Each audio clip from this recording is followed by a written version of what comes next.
My name is Thomas Steed. I'm honored to be the chairman of the board of directors of your Association of BellTel Retirees.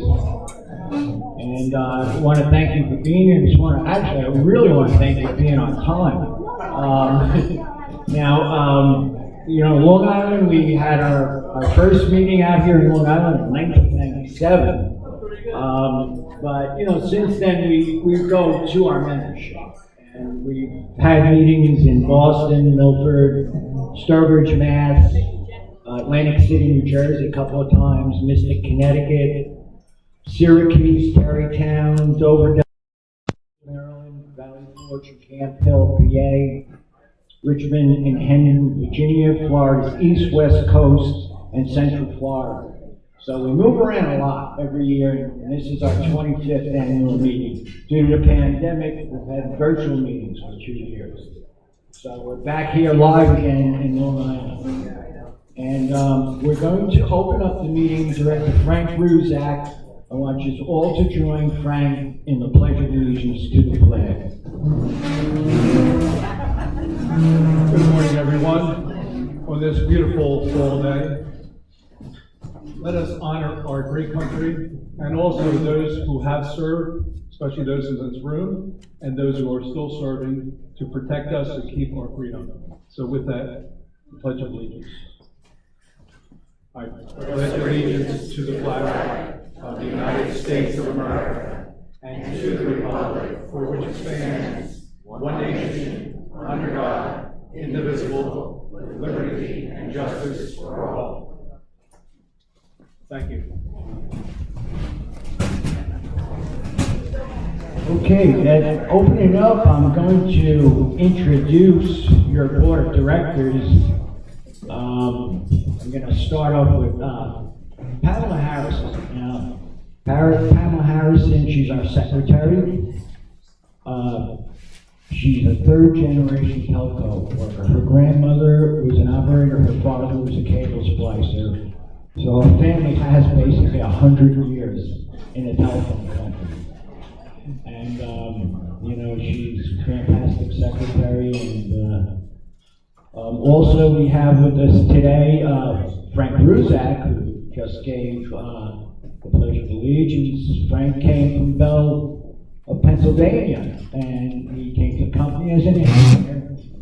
And he went up to be director. Interesting story. 9/11 came. He had his group of people in the World Trade Center, but he was in Chicago for training. So I called them. They said, "Hey, the plane crashed into the building, but Port Authority said everything's all right. Stay in place in the building."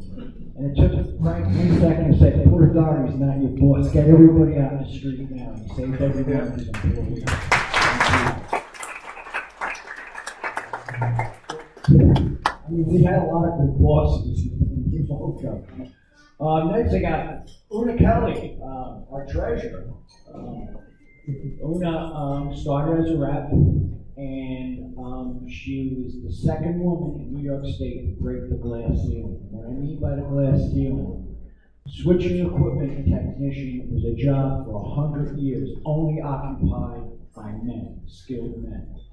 And Una broke that glass ceiling and became one of the first female switch people in New York State.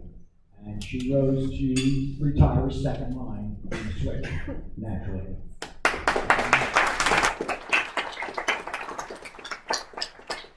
Above Una, we have our Chief Financial Officer, Bob Gaglione.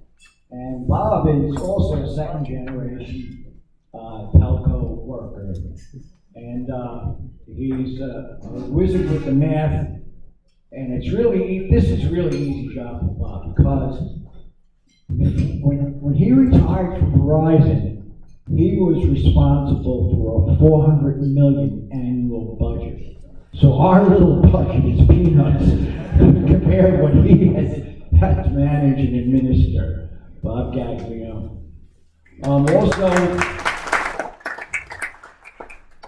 Timothy McManus. Now, Timothy McManus, he retired as a telecommunications technical associate. He's also second generation. Pelco, his father Eugene was in security, all the secret stuff, you know. And really, you know, because I remember him saying, "Hey, Dad, what are you doing?" I can't tell you. You know. So to me, yeah, graduated with an Associate in Applied Science in Telecommunications, which was the degree needed for the title of Telecommunications Associate. We have Tom Butler. Tom Butler has probably been around the longest because he started with the association right in the beginning in February of 1997 as our public relations firm. Now the newsletters that are produced, all right, Tom crafts all of that. I mean, we proofread everything, we approve everything, we mutually agree to everything. But basically, Tom and his team are here today, and they do a fantastic public relations meeting, you know, job for all of them.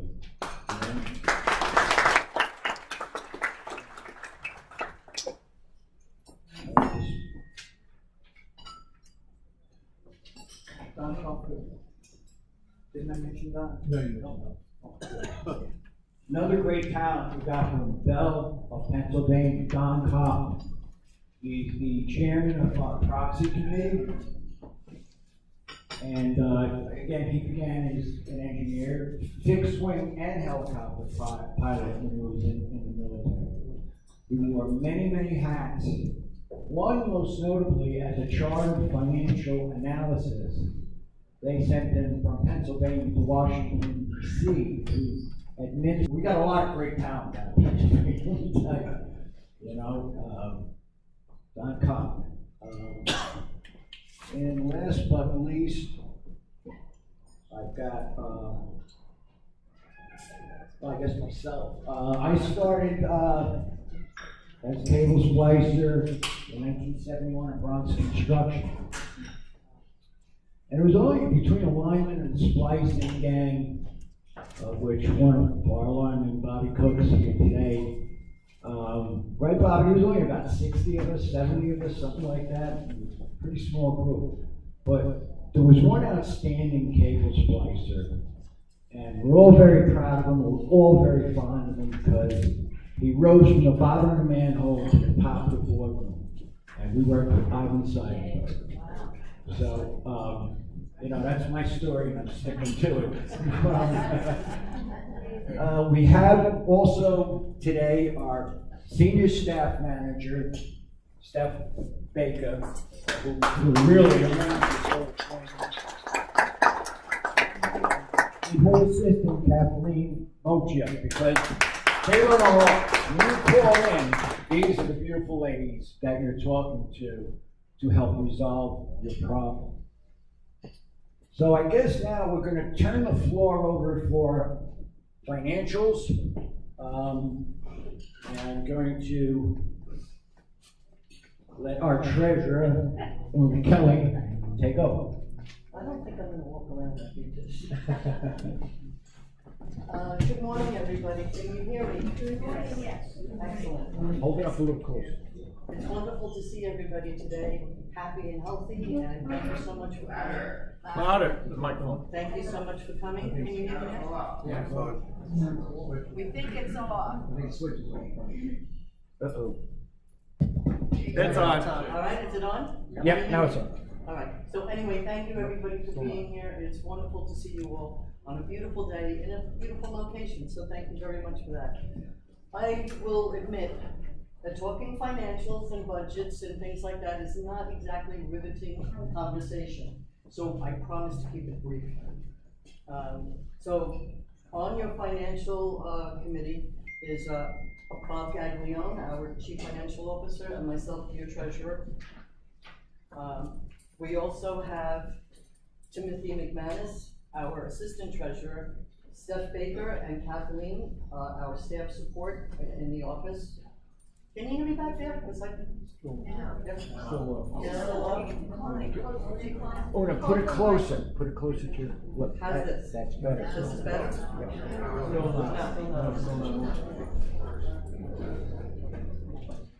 Tommy broke.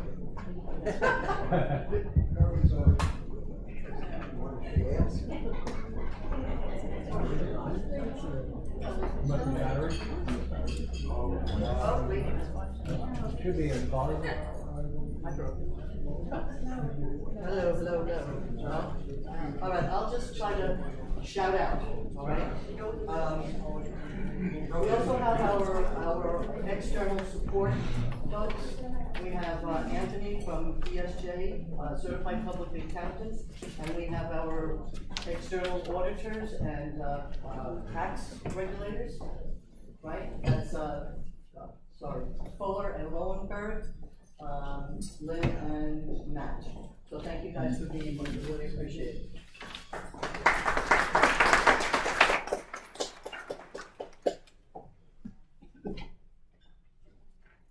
You can bring up the next slide. Again, this is, yeah, there we go. Sorry, I thought I was prepared. Okay, so what I'm just highlighting here is 2021 end of year versus 2020, right? And basically, very simply put, our contributions decreased by 10% compared to 2020. So in 2021, our contributions were 10% lower than they were in 2020. Our expenses, thankfully, only increased by 0.8%. So just being, just as a highlight, it kind of shows you that we really tighten our purse strings, all right, depending on the donations. So we spend every dime that we donate very well and very carefully, just like I do in my own house. Okay, so now here we are, third quarter 2022 now, all right, versus the same time, third quarter 2021, all right? And our contributions to date through the end of September were $410,600, and that's without the tenants involved. All right, now that's a 1% increase compared to the same time last year. That's good news, and we appreciate and thank everybody who contributes to the association. Our expenses, on the other hand, all right, third quarter, I know you can't hear me, I'm so sorry, I'm doing the best I can. No, I can hear you.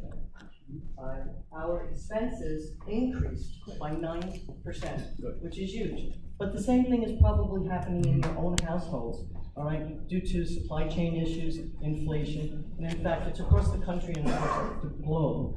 So while our contributions would be increased in typical costs in your own home. So just wanted to bring that to your attention and thank you for it. All right, I am going to introduce Bob Gaglione, all right?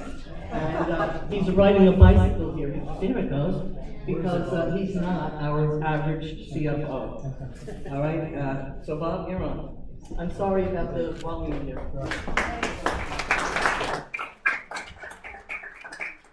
Thank you. I was going to have that last slide removed, actually.